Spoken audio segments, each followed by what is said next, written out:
Lukas, 3 kabanata.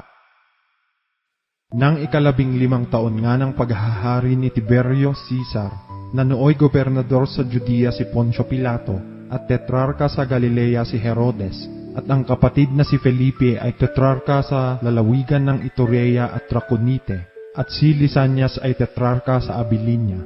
Nang kasalukuyang mga pangulong saserdote si Anas at si Caifas, ay dumating ang salita ng Diyos kay Juan, anak ni Zacarias, sa ilang, at siya'y napasa buong lupain sa palibot-libot ng Jordan, na ipinangangaral ang bautismo ng pagsisisi sa ikapagpapatawad ng mga kasalanan.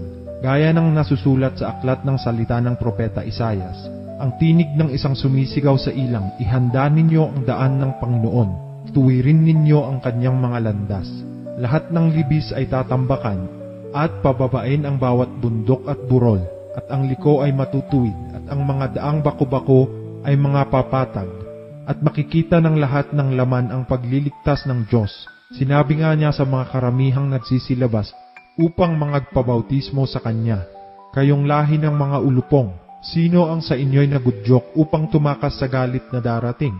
Kayo nga'y mangagbunga ng karapat-dapat sa pagsisisi. At huwag mangagpasimulang mangagsabi sa inyong sarili, si Abraham ang siya naming ama, sapagkat sinasabi ko sa inyo, na makapagpapabangon na ang Diyos ng mga anak ni Abraham maging sa mga batong ito.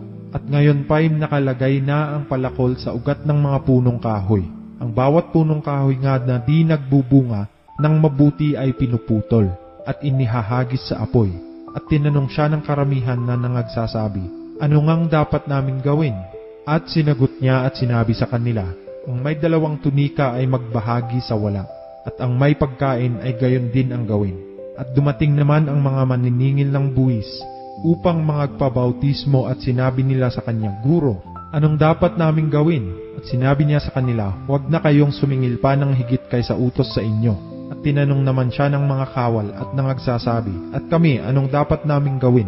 At sa kanila'y sinabi niya, huwag kayong kumuhang may karahasan sa kanino man, ni mangagparatang, at mangagkasya kayo sa bayad sa inyo.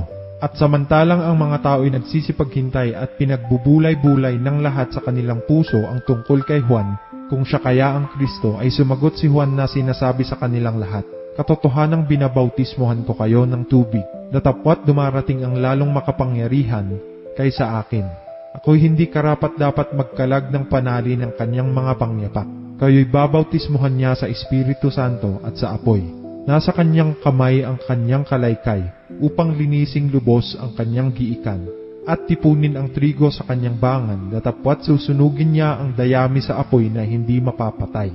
Sa mga iba pang maraming pangaral ay ipinangangaral nga niya sa bayan ang mabuting salita.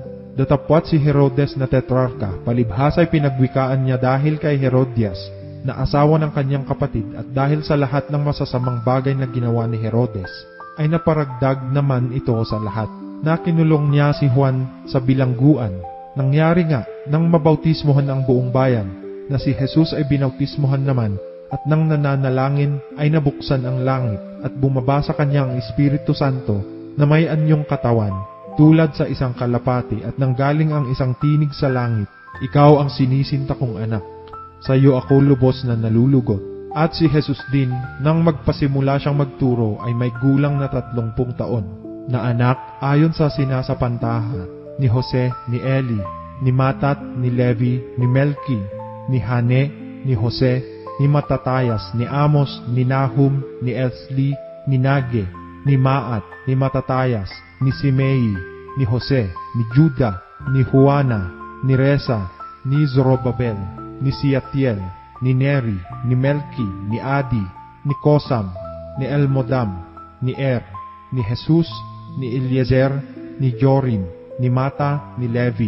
ni Simeon, ni Juda, ni Jose, ni Honan, ni Eliakim, ni Melea, ni Mena, ni Matata, ni Nathan, ni David, ni Jesse, ni Obed, ni Buz, ni Salmon, ni Naason, ni Aminadab, ni Aram, ni Esrom, ni Fares, ni Juda, ni Jacob, ni Isaac, ni Abraham, ni Tare, ni Nakor, ni Serug, ni Regan, ni Paleg, ni Heber, ni Sela, ni Kainan, ni Arfakhad, ni Sem, ni Noe, ni Lamek, ni Matusalem, ni Enoch, ni Jared, ni Mahalaleel, ni Kainan, ni Enos, ni Set, ni Adam ng Diyos.